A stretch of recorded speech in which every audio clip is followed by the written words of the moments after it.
nobody likes to change. When we had the challenge from HSE in the first place, one of the solutions that was come up with was the advanced guardrail. There's quite a bit of pushback on that. Again, from our point of view, as an association, as lead industry body, although we could see the value of advanced guardrails, we could not promote that to exclusion of the other method. Yeah. Because that would create monopolies, and we're not in the business of doing that, nor our colleagues at HSE. Now, when we look at it, virtually every manufacturer has got an advanced guardrail system. Welcome to HSS Training's In Conversation With series. In this podcast series, HSS Training brings together industry experts to impart their knowledge, discuss their careers, and heighten awareness of safety in their respective fields. Working at height is a reality for many professions.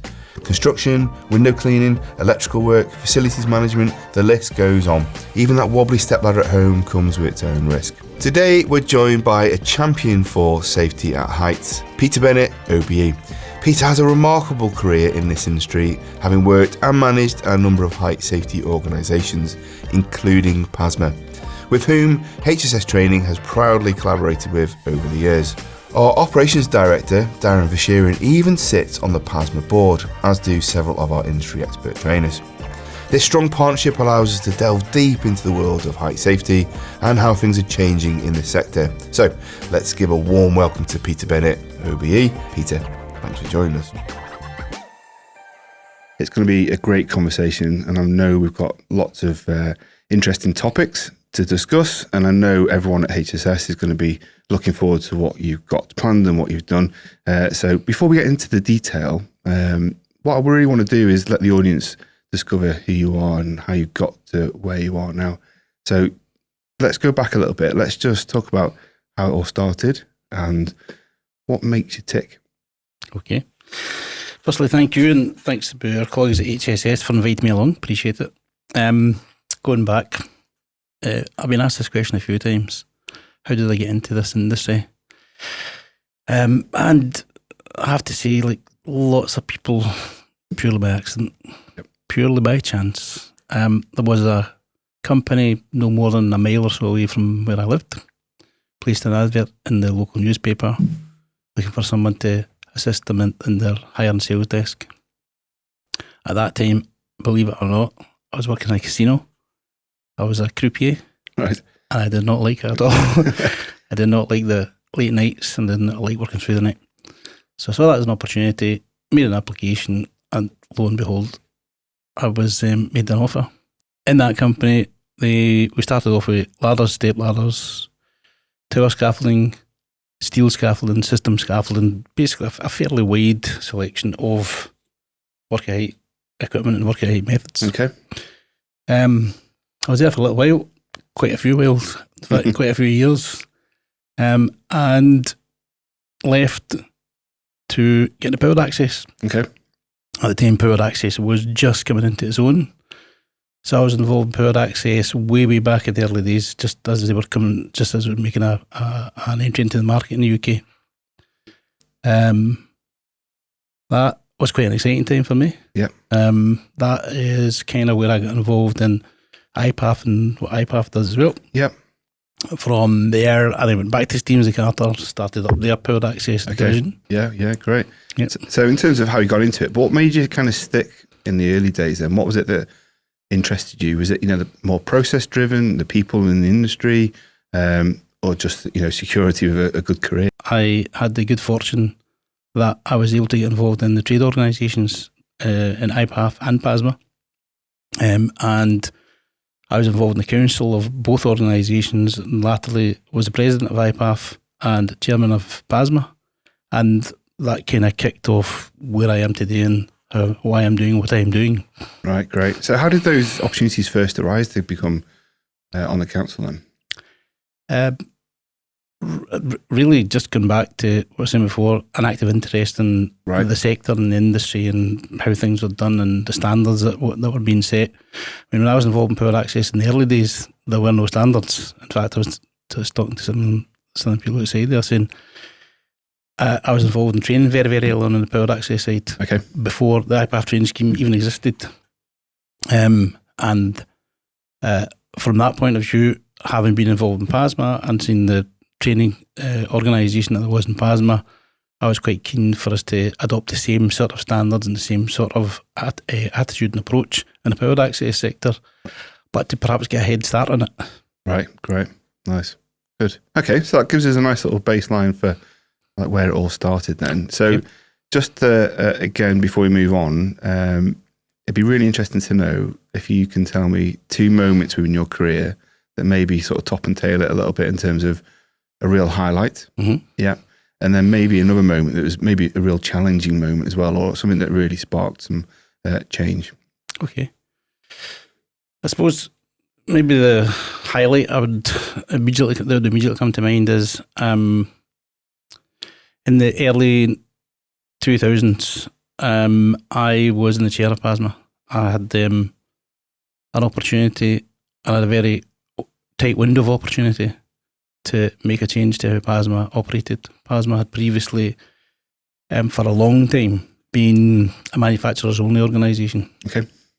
And when it was originally formed in 1974, in advance of or in anticipation of the Health and Safety Work Act, which coincidentally came along in 1974, its primary function was to protect the interests of manufacturers and to protect them against what may have been the repercussions of Health and Safety Work Act. We've mentioned PASMA a couple of times. We talked about PASMA, what it is and what it does, and what does it stand for, just so we know. So, when I tell you what it stands for, you'll understand why we abbreviate it to PASMA. PASMA stands for the Prefabricated Access Suppliers and Manufacturers Association Limited. In 1999-2000, I had taken the opportunity, whilst I was in the chair, to make some really fundamental changes to the organisation. As I said to you, it had previously been confined to manufacturers. There were about, half a dozen at most manufacturers at one point. But there was a big demand for PASMA training, and that demand was not being met. And I took the opportunity, or certainly with the backing of my council, to change the constitution to open up the organisation to other manufacturers, rental companies, training companies, and all sorts of organisations who had an interest in PASMA and towers. The effect of that was that in the couple of years prior to that, the PASMA training scheme had trained something in the order of about 3,000 delegates per year. Okay. By the time we get to last year, to put it in context, through our PASMA training centres, 77,000 delegates went through that training scheme. And last year, we trained our 1,000,000th delegate in the PASMA training. Wow, incredible. There's been quite a bit involved in that as well. Yes, yeah. But do you think that sort of milestone would be reached if you hadn't have done those changes in the early days? Not a chance. Right, fantastic. I mean, prior to that, the reality is that manufacturers had this notion that they were the only people who had the received wisdom to be able to train people that used ours. They had a fear, in my opinion, they had a fear and a concern that if they were to allow others to get involved in that training, that the quality would suffer. So we had to put into place processes and systems to give them reassurance that would not be the case. Yep. So we put into place procedures to monitor, assess and audit approved training centres as they come forward, and we took control of the content to ensure that there was a consistency in the delivery of the content. Yep. And we basically took the whole system from one end to the other and provided assurances through there to assure and to assess the competence of instructors. Yeah, okay. To ensure that the training centres had all the facilities that they needed, to ensure that they had the correct equipment to the correct standard, and all of those other elements that go to, as I say, provide that reassurance. Yeah, fantastic. So we're getting into a bit about what PASMA is then, I guess. But I think before I wanted to go into that too much detail, let's just talk about what did the landscape look like before 1974 then, and I guess in the early days, what was it like out there? So towers have been about since probably just post-war, 1940s, late 1940s and 1950s. Originally an American invention, a product that had been created in America and that worked its way across the water. when it hit initially, the idea was, and the rationale behind mobile access towers was, these products are so simple. They go together like a mechano set. You don't need to be trained. You just follow the instruction manual. So it's a bit like a flat pack furniture. Follow the instruction manual and it'll all work out. And to be fair, I think quite a few people convinced themselves of that. However, we did have some deep and meaningful conversations with our colleagues at HSE who had advised us, look, we know that you guys think that this is simple and straightforward and it's very easy. However, we're getting incidents reported to us. Yeah. So in a subtle way, maybe you should be thinking about putting together a training course. Yeah. Okay. And that's where the PASMA training scheme came from, a subtle suggestion from our colleagues at HSE that perhaps we needed to do something about it. Okay, good. And luckily you reacted and did the right thing. Yeah. Yes. Great. So, what's the elevator pitch, one for a better word, of PASMA? What is it, nuts and bolts? It's a not-for-profit organisation that has been in existence for 50 years. This is our 50th anniversary year this year. Since its inception way back in the day, it has always been about promoting tower safety and standards and ensuring that the people who use the equipment are competent, that they know what they're doing, and that when they use the equipment that they don't suffer any injuries or any accidents as a result of using that equipment. And that's really what's driven us from the get-go. Fantastic. And then how do, companies like HSS, how do they interact with PASMA then? So way back in the day, as I mentioned to you, early 2000s, when we opened up the organisation and invited membership from other organisations, other manufacturers, one of the early adopters of that as a hire dealer member was HSS. And HSS, along with some others of the bigger rental companies, became members and saw the opportunity to promote training alongside the delivery of the equipment. Because by this time, although in the initial formation of the market, the route to market had been via manufacturers, by the time we get to that stage, virtually all of the equipment is getting to market directly through third parties, namely tool hire companies like HSS. Yeah. And so alongside their rental of the equipment, it was an easy add-on to say, look, guys, if you're going to rent this equipment from us, you're going to use it, you really should know how to use it. We could offer PASMA training alongside that. And really that's been one of the reasons why those numbers have raised exponentially. So, 50 years, it's a big milestone again, and over 1 million trainees. It's some big numbers here. So what are the key improvements you've seen over your career so far, do you think? You asked previously and I missed it, so I'll come back to it now because that's an important thing. You asked what was one of the challenges. I did, yeah. And one of the challenges was prior to the enactment of the work height regulations 2005, I had a discussion with some colleagues from HSE who had met me, I think, at a hire show, maybe Hire X or something like that. And they'd said, listen, we need to have a conversation with you guys because we are about to push on with the enactment of the work at height regulations. And the work at height regulations will require that anyone who works at height is prevented from falling from height or protected from the distance and consequences of a fall. And as far as we're concerned, anyone building a tower will also be working at height and they will need to be prevented from falling or protected from the distance and consequences. And I remember at the time thinking to myself, what are you talking about? What do you mean? Of course, when that tower is completed and it's in its final form, it has collective fall prevention, guardrails are in position, there's nobody going to fall from there unless they go out their way to do so. Yep. But how can a guardrail be in position unless somebody puts it there? Somebody's got to put it there. And kind of up to that point, we kind of taken the view, lots of people have taken the view, look, for a short period of time, someone is at risk of fall in building the tower because somebody's got to do it. Yeah. Only when we got that challenge from HSE and we then spoke to our colleagues in industry did we then come up with solutions, because that challenge made us think about it and made us be innovative in how we could come up with a solution to it. Yeah. And just the other week there, I came across a copy of minutes of a meeting that we had 2003 it was.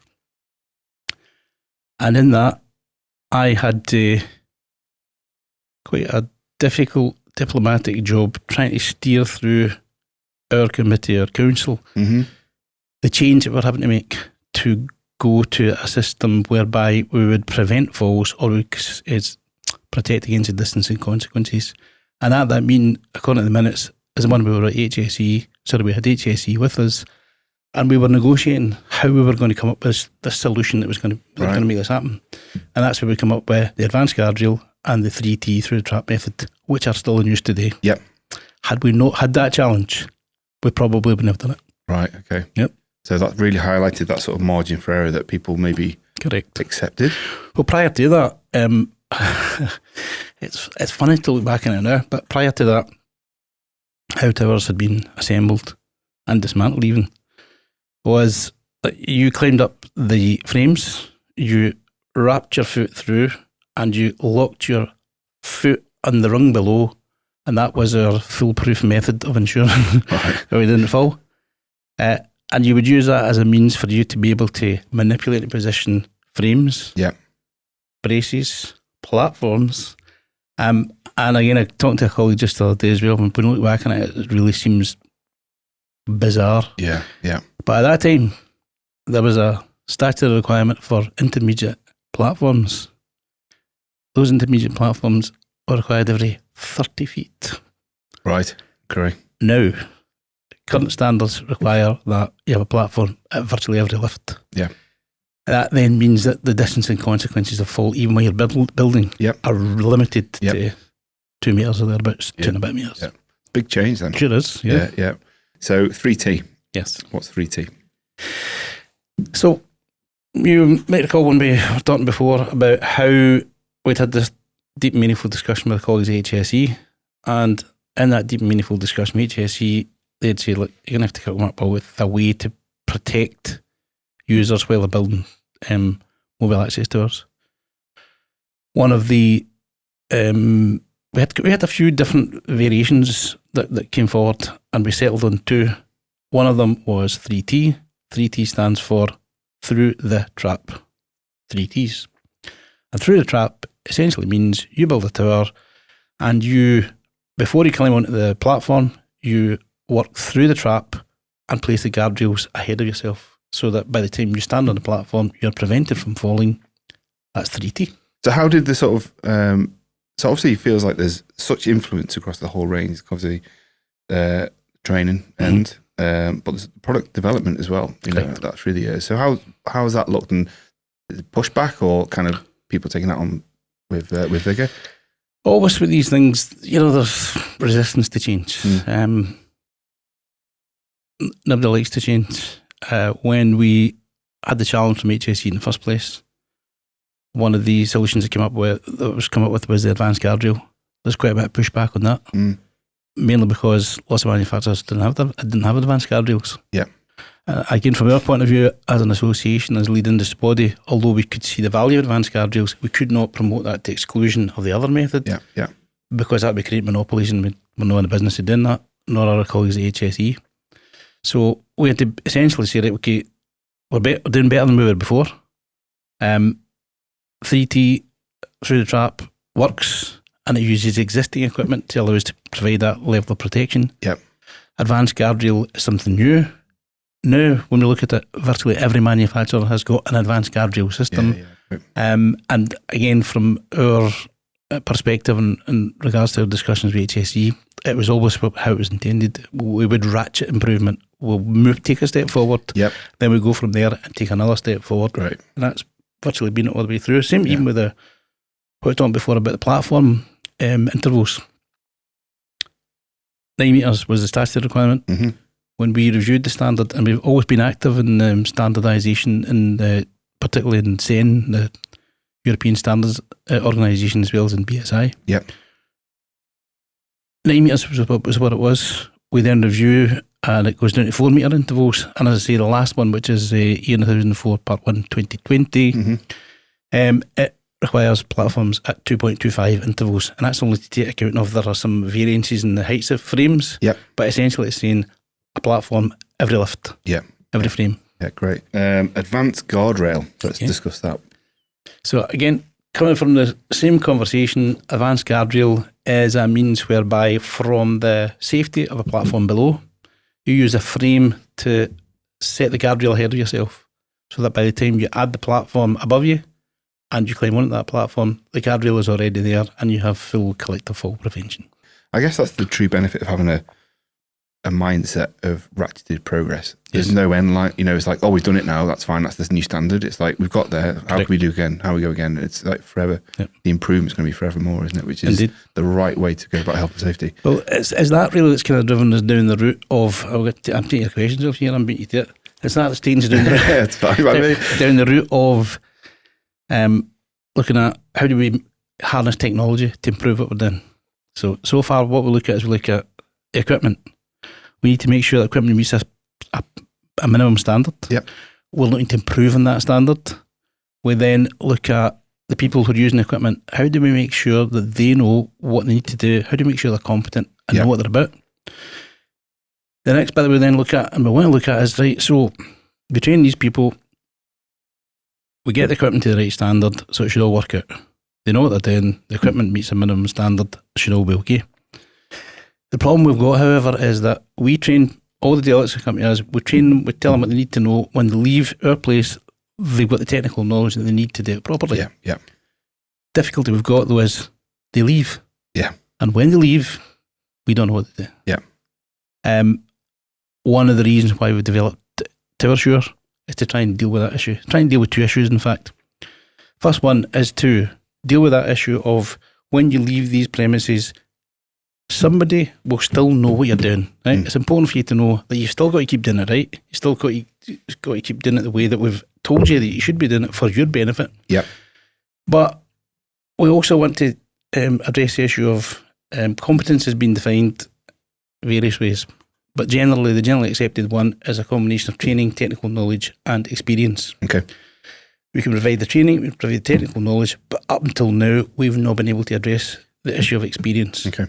What the TowerSure app allows us to do is deal with that issue of experience and basically record continuing professional development. Yeah, brilliant. If somebody's been through the training, build a tower, step back from it, take a photo of it, it will geo-position it, it will allocate it to you, and we'll know you've been building towers and building them right in the intervening period.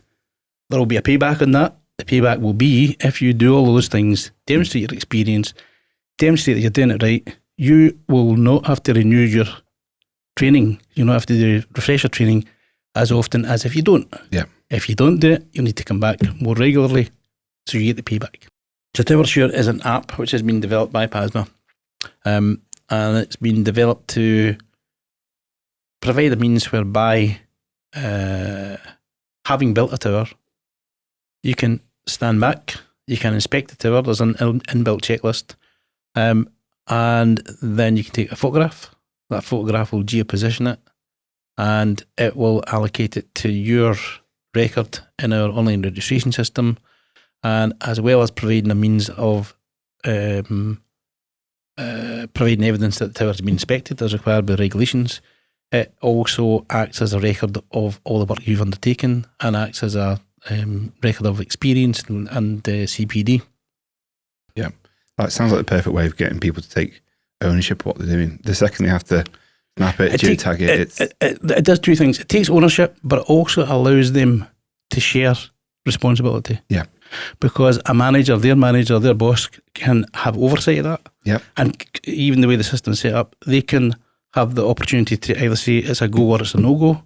So you build it, you step back, take a photograph of it, and anybody else can see that and say, that's okay, go for it. Yeah. Whereas just now, it's all on the person at the sharp end. Yeah, brilliant. And like we do some work, quite a bit of work in the construction industry, and it's all about reportability, just documenting. Before you cover it up in the ground, you document it. Before you step off the ground, you document it. And that just fits perfectly into modern day construction, doesn't it? It absolutely does. And the thing about it is, with a lot of these things, I certainly look at things for the point of view of, look, if you want people to do things, make it easy for them. Yeah. Right? There are other systems whereby you get a logbook and you fill in this logbook. Well, no, they don't. People don't fill in logbooks. Yeah. They always intend to, but they never get in there. what this does is it makes it dead easy. You can record it. It's not difficult for you to do, and it's in your interest to do it. It also, from our point of view, will give us an opportunity to get some big data on what's happening out there. Yeah, brilliant. How many towers are being used? What kind of heights they've been used at? Are they being done properly? They're not being done properly. There's some real big opportunities here that we are keen to harness. Yeah, but it's kind of a bit of breath of fresh air to hear that a company that's taking, it's health and safety training and talking about big data. Mm-hmm. It's like, from the outside, people don't assume that actually you're cutting edge, you're trying to do things properly, but it's really quite interesting to hear actually. As we move forward, we'll make better use of that. We'll make better use of technology, big data. The next step for us, from the point of view of, you step back, you take a photograph of it. If there's anything crying out for the use of artificial intelligence, looking at images, that's it. Yeah, absolutely. Because we're talking about straight lines. Yeah. Those straight lines should be in particular places, and eventually we would hope that the majority of those will be reviewed by artificial intelligence, and you get a go or no go on it. Yeah. That's what it's all about, using technology. Yeah, absolutely. Yeah, because there's no limit to how many images you can sort of challenge in a split second in real time if you're using the right technology. Oh, fascinating. Really good. Okay, so in terms of, you've got the three elements there. Go back to the training element. So, we've experienced some training. It's great to see the delegates on the day learning very, very quickly how to sort of use the towers very quickly.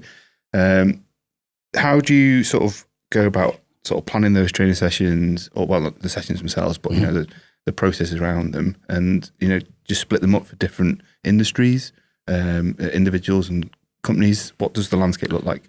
From the point of view of our training scheme, the training scheme starts from the premise, nothing. Yeah. That way we can't go wrong. Yep. And we do give an explanation when we start that, you may have seen this before, but we're working on the principle that you know nothing. Yep. That way we will not miss anything for you. And if you've done it before, it's a useful refresher. The course content is course content that is controlled by PASMA, and it has input to all of the information that's in there from not just manufacturers, but basically the entire supply chain as to how best the equipment can be used and how best it should be used. We don't split it by industry, because we work on the principle that, very, very simply, the work height regulations works across all industry sectors. Yep. And the simple fact of the matter is that work height is undertaken every work height in every sector. So we don't treat it differently. Work height is work height. Yeah.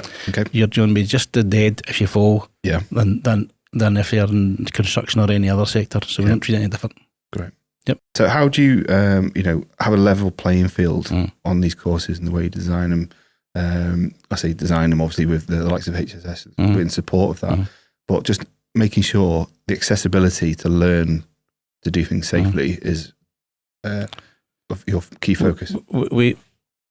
I have to say that it takes you a little while to get used to it. It takes you a little used to anything about other things. Where I come from, and when we're talking about adverse weather conditions, we're talking about pouring rain, we're talking about ice, we're talking about snow. And then you go to the Middle East and you find out adverse weather conditions is roasting. Yes. You can't touch the aluminium, it's too warm. Yeah. And when we talk about, for instance, things like soft ground, I'm always thinking about soft ground, soggy, grassy places and things like that. There, it's sand. Yeah. And these are the sort of things you just need to be thinking about in terms of factors you got to include that you wouldn't normally include. I mean, even factors like, this applies in the UK as well, but it's things that we wouldn't necessarily think about unless we had been immersed in, as I say, like Middle East. And one of the things that came up there, not so recently, a while back, was, first of all, working in hot weather, really, really hot weather, where that can have an effect on how people are able to work. But secondly, working in hot weather, really, really hot weather, in the month of Ramadan. And you think, never thought of it. Never thought it would never have crossed my mind. Yeah. But we need to think of that, because people, obviously, claiming really hot, probably not having enough water to drink, and fasting as well. These can have a real effect, and we need to factor these sort of things and basically bring them to attention of users of the equipment. Yeah, sure.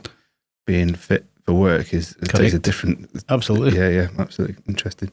So we talked a little bit about how manufacturers play their part in continual progression with the kit. So what about sort of the training companies like HSS then? How do they fit into making sure things keep moving forward? So we've got a few things that we try to engage our training centres in. So for instance, we've got a process whereby we ask our training centres and our instructors to report to us if they have brought in equipment from a rental company, for instance, to undertake training, which can happen fairly regularly. And we encourage them to report to us if, when they've brought in that equipment from a rental company, it's not quite up to standard. Either there are parts missing, or maybe the instruction manual's not been provided with that, or maybe there's a damaged piece of equipment. And when they do that, we then will take it back to the hire a dealer to say, guys, you need to look at this, you need to address this issue, because first of all, that shouldn't be happening in the first place, but secondly, it should certainly not be happening when you're putting out equipment for a training course. Sure. Yeah. In terms of how courses are delivered as well, and kind of using and integrating technology in, how does their part play on that as well? So again, we've been through a fairly far-reaching digitalisation process. Yep. It's, as I say, it's far-reaching. It requires us and our training centres to be thinking differently about things. We've already started in that process. We've started the process and we're pretty far down the process. Firstly, what we're trying to do, this is linked to our drive towards net zero and reducing carbon and all that as well. Yep. And we previously produced tons and tons, 70-odd thousand certificates every year on A4 bits of paper. Yeah, of course. Right. So that's gone. Yeah. Those are now available. If you really want one, it's available to you as a PDF. If you need to print it, you can print it, but we ain't printing them and we ain't sending them. Yep. The next step will be, and we're already in this process just now, is to move away from the plastic cards that we produce. Again, going down that route of trying to reduce our carbon footprint. We're already on 95% recycled plastic. The next step will be to move to virtual cards. Yep. And again, because of how we like to undertake what we do, we will not do that suddenly. We will do it phased over a period of time. For those organisations who are geared up to be able to make that shift, that's fine. You do it, and we'll be happy for you to do it. We'd like to do it sooner rather than later. Yeah. But for those who are not prepared for that or not ready to do that, then you take your time. But there will come a point where there will be a head of steam and we'll say, come this date, there'll be none. Yeah. All of the cars will be virtual. That then takes it down the route of all the other paperwork that we ask them to fill in. So test papers and but you've got practical tests and such like. We are already well down the route to getting those to be virtual, to be digital. Yep. And if they're going to be digital, again, what that will eventually do is it will streamline the whole process and it will go straight into your systems rather than they having to write it in a bit of paper and then upload it and all that sort of stuff. It just cuts out the whole thing. Yeah. Duplication is never a good thing, is it, at all? Well, it leads to errors. Yeah, absolutely. And I guess that one of the things that is interesting as well is that, we work with all sorts of size of businesses. You can take the big construction businesses down to, the one-man bands. Yep. What's the message, I'm assuming, rightly or wrongly, is that the big businesses obviously take health and safety very seriously and play a big part. Yep. And then the smaller end of the scale, it's probably hit and miss in terms of if that's high on their agenda. What would your message be to those people to make sure that things are being done properly? We are, like everybody else, the big challenge for us is how do you get to the small micro business? How do you get to the one-man business, the white van man? And it's very difficult. Yeah. One of the contributing factors that we're hoping, in fact, we're confident will help that situation is this idea of the tower share. Because what the tower share does is it allows us to communicate directly with the person who's been on the training where we've never been able to do that before. Yeah. Go back to that point we made before about the 3T and the AGR systems. When we agreed that with HSE, it was a big change in how you were to build towers. So we needed to get that information out to all the people who'd been through training in the previous 5 years. It cost us an absolute fortune. Right. Doing road shows and trying to get people. And even at that, it was not very effective because we could not get the reach. Yeah. If you've got an app in your hand and you're the person that's using the equipment, we can communicate directly to you and say, something's changed. Yeah. This is what it is. Look at it. Yeah. That, I think, is probably going to be one of the other step changes in terms of encouraging safe use of towers, is that we will be able to communicate directly with micro-learning to the people at the sharp end to remind them of Why do you need to use stabilisers? Why do you need to use toolboards? What happens if you don't do these things? What happens if you don't put the guardrails on? Yeah. All these things that Continual touch points direct to that Correct. individual. Yeah. Correct. Yeah. It'd make a massive difference. Yep. Wouldn't it? Cool. Good stuff. So, looking to the future a little bit, we've not mentioned the OBE, which is probably, a massive step for yourself, which obviously frames the fact you've done some incredible work in the sector. What's next, do you think? What's the come that excites you? I really do think this digitalisation journey is the big step change. That I think is going to make all the difference, because it means that it's not simply you turn up at a training course, you listen to what we're saying, nod sagely, and then go back out the door and then just do what you've done before. Yeah. That changes the dynamics completely. And because we're saying there is a payback to you, then it's in your interest to do it right, record it, upload your CPD, and that I think is going to, when we extend that and look at the other opportunities that will come from that, I really see that as making all the difference, making the real difference in how towers are used and used safely. I think from a personal point of view, I've always looked at things, I've tried to look at things holistically. It's not enough for us to say, let's just get the standards right, let's just get the training right, let's just then get in the technology to try and improve things. We've also, PASMA has been a founder organisation and set up a charity, the No Falls Foundation. Yep. The No Falls Foundation has been set up for a couple of reasons, not least of which is its industry, our industry, acknowledging the fact that what we do and what we provide in the industry sometimes results in people being killed and injured. Yep. And it's us owning up to, look, we need to take some responsibility for that. I'd like to say that we do our very best to try and avoid it from happening. Yep. But what the No Falls Foundation does is acknowledge, look, it still happens. First thing, it has 3 objects. The first one is to educate and inform on the risks of working at height. Yep. Second one is to undertake and to commission research into the root causes of falls from height. And the third one is to support those who've been affected by a fall from height. Yep. And that's either somebody who's had a fall and survived it, or perhaps someone who's not survived it and their family who have to suffer the aftermath. Yep. And it's something that we say to quite a few people, look, falls from height, it's the number 1 cause of fatalities, and it's certainly high up there, competing with others in terms of the main causes of non-fatal injuries. Okay.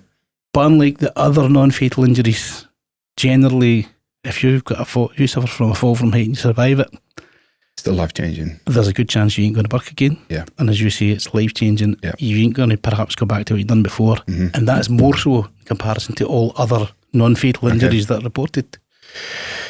So a couple of things that fall from that. We support it. We support every single card that goes through the PASMA scheme. Yep. There's a contribution made to the No Falls Foundation. The concept of, one of the reasons why we set up in the first place was to acknowledge the fact that, like, if something goes wrong, what generally happens is an employer is advised by their insurer, admit nothing, do not make any payments, because that may imply liability. Okay. What the No Falls Foundation charity does is says, it doesn't matter whose fault it is, it's harmed. Yeah. Right?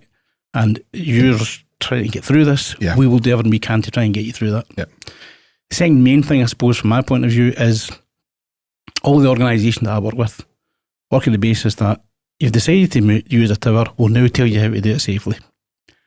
What they don't do is deal with, all the other work height organisations are exactly the same. What they don't do is they don't deal with the number 1 process in the hierarchy of falls from height, of working at height is avoid it. Mm-hmm. Easiest way to avoid falling from height is don't go there in the first place. Yeah, of course. As you can imagine, from all the organisations' point of view who are working in the work height sector, it's not in their interest to promote that. Yeah. Because they're manufacturers, they're users, their business is to sell work height equipment or to sell work height methods. Yeah. The charity can actively promote avoiding work height. Yep. It can actively promote the use of technology to avoid work height. Yep. And it can actively basically suggest to others, look, there are ways you can do this. You can prefabricate things. Yeah. You can design buildings so that you don't have to work it out. Yeah. All of those things this charity can do that perhaps we're no best place to do. Yeah, but I guess there's so much technology out there to avoid it in the first place. That's the. Well, we're starting to see the use of drones and robots and goodness knows what. And there's some really clever stuff coming out there. Yeah. I've got a meeting in the next week actually with one of the colleges up in Lanarkshire who have produced a robot that climbs up the outside of wind turbines. Right. But no one climbs up the outside of wind turbines, also undertakes maintenance works on them as well. Yeah. And that really is quite exciting. And that's the sort of stuff that, again, as we say, we can encourage from the No Falls Foundation. Yeah, having been up on wind turbine, it's an interesting place. There was no chance you would get me up on. Yeah. It was swaying like this. I was like, what am I doing up here? But, I suppose the other thing I should mention when I'm talking about the No Falls Foundation is a couple of other real important things. The No Falls Week is coming up. They're planning the first No Falls Week ever.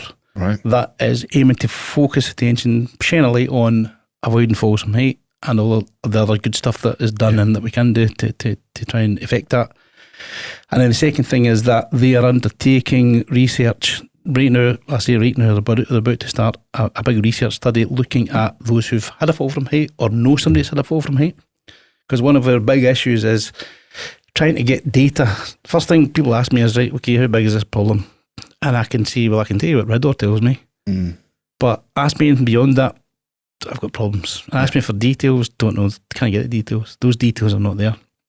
So we've been pushing the HSE for quite some time via the APPG for working at height to introduce simplified reporting under Redor of falls from height. Basically, ask the right questions and you might be able to get some data that you can you can use and that you can compare. Yeah. Yep. So APPG. Okay, so an APPG is an all-party parliamentary group. Okay. This is a group in Parliament which is crossbench, has to include the various political parties, representation of various political parties, and also has to include representation from House of Commons and House of Lords. And it's a parliamentary group that can take issues that are of importance to a particular group or to a particular interest group and try and highlight it, bring it to the attention of government, try and influence policy. And it's just a way from our point of view as an organisation to engage directly with parliamentarians rather than engaging with civil servants. And civil servants, for instance, the HSE, are obliged to follow what the politicians tell them to do. Mm-hmm. And this is an appropriate means for us to try and influence political policy. Yeah, it's such a big thing to talk about. Everyone deserves to come home safe from work in a day, isn't it? And kind of working on technology in ways that you can, not just educate people when they go home, because when they go home they get distracted and it's just back to the usual, most of the time. But to be able to touch base with them every single day to make sure, just check in, I'm sure it makes such a huge, huge difference. So yeah, it's obviously an exciting time then, things are pushing on. Mm-hmm. I think you started the conversation by, we ratchet improvement. That just clearly shows that, your job will never be done. It's like there's always improvements, always things to look at, which is just a fascinating way of working. And I think my job might be done at some point. I mean, I don't think I'm going to live forever, for instance, right? But this organisation's job will never be done. We've heard a lot about how the training has really improved. You said you don't treat different sectors differently at all because, work from height, a fall from height is a fall from height. It doesn't matter what you're doing. Correct. But what you've alluded to in different conversations we've had is the fact that you sort of break the skill sets down into different modules to be able to deliver the right training at the right time. So what does that look like then? So most people will consider that PASMA training is the standard PASMA Towers for Users course. And in actual fact, the majority of training that's done and undertaken is Towers for Users. Towers for Users course is the one which will equip anyone with the necessary knowledge and competence to be able to assemble, dismantle, alter, move a standard up and down tower. Okay. But there are other more complex uses of towers, and we have divided those into modules. So you have, for instance, like towers with cantilevers. For those who don't know, that's a cantilever is a part that sort of juts out and allows you to overcome an obstacle. Okay. Towers with bridges, there's link towers, there's large deck towers, towers on stairways, and all of those have particular requirements that are a little bit different from the Towers for Users course. So the deal is, and how it works out is, you can undertake a Towers for Users course that will give you the basic knowledge that you need. Okay. You then can add to that. These are the modules. And if you add all of those modules, you then have a final one. So the Towers for Users module is the base module, if you want to put it like that. You can add these additional modules for all of the different configurations. Those deal with standard configurations. Now, we know they're standard configurations because the manufacturer will produce an instruction manual. That instruction manual will tell you exactly how it goes together, what parts to use, and it will tell you the limitations of its use. If you do all of those and you want to make towers and tower building in your career, you can then go on to the really important one, or the really difficult one, which is the Access Tower Specialist. Okay. Access Tower Specialist deals with all of that stuff, but takes it to the next level, and that deals with non-standard configurations. Okay. Non-standard configurations are bespoke designs done by a manufacturer for a particular application that will have a design drawing, and you need to follow that design drawing to be able to put it together. Okay. And it will look a particular way, which is outside the scope of the standard configuration. Okay. Got a couple of other ones, so just while I remember as well, that I should maybe bring. First one is a novice course. The Work Height Novice module is intended for those who actually don't assemble towers. Okay. They just work on them. And the idea of the Work Height Novice is you don't need to know how to put it together, you don't need to know all that other stuff, but what you do need to know and be able to recognise is what's good and what's bad. Yeah. And that's intended for those who perhaps are new to industry, perhaps school leavers and things like that are just coming into industry, and it's to introduce them to the concepts of things like collective fall protection, collective fall prevention, what are the difference between them, and what should they be looking like, what should they be looking for. Work at height regulations require that anybody who is working at height must be competent. Mm-hmm. That includes people who are just working off a tower. You need to know what you're looking for, and you need to know the sort of things that you should be looking out for. The other one, an important one to bring, or an important two to bring to you is low-level access. Low-level access is for things like, we call them pulpits or podiums. Okay. Those are small sort of open-up type tower steps. And then the last one, a really important one, is towers for managers. Towers for managers is aimed at those who manage the work activities of others. Okay. So you don't really need to be a manager, you could be a supervisor, but anyone who manages the work activities of others, because they are also covered by the regulations.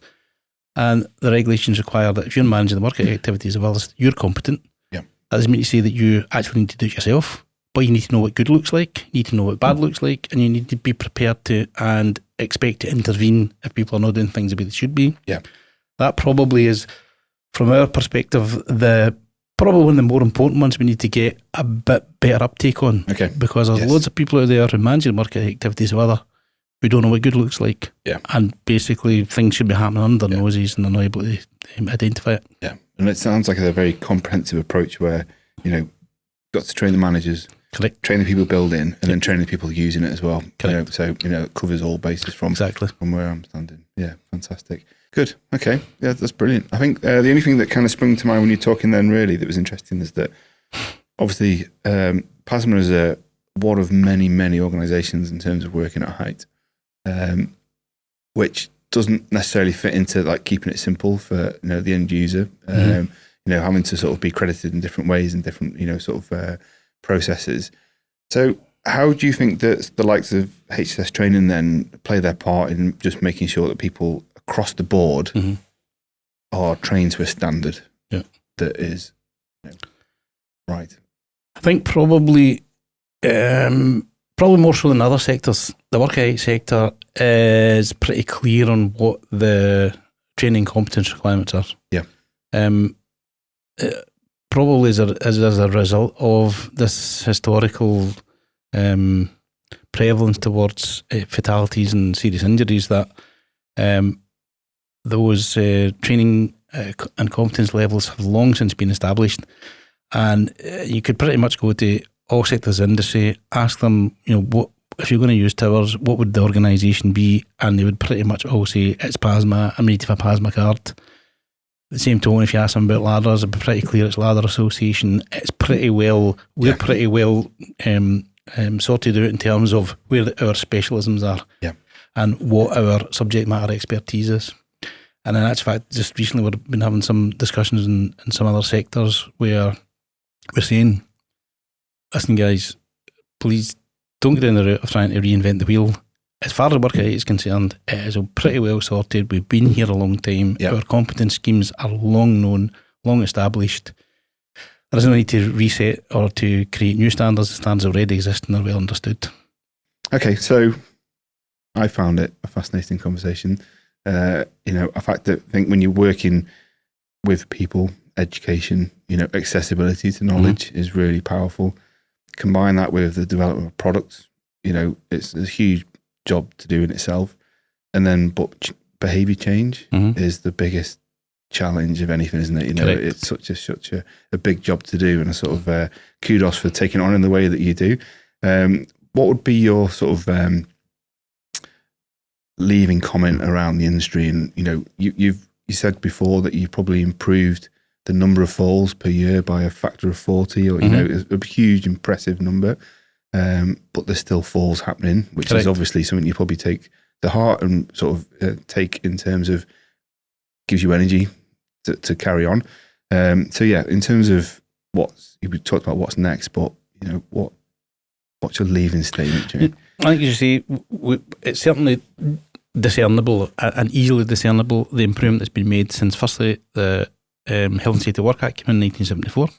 And as we mentioned before, the Health and Safety Work Act is the same age as we are. You can see the big difference and the big improvement since then. We can also see a big improvement since the Work of Height regulations came in 2005. But recently, the last couple of years, it's kind of flatlining. It's plateaued. And what we are saying as an industry is we need to do something about that. Yeah. Well, we could just sit back and say, well, that's just how it is and that's how it's going to be. But that's not my nature, and it's certainly not the nature of this organisation that we should do that.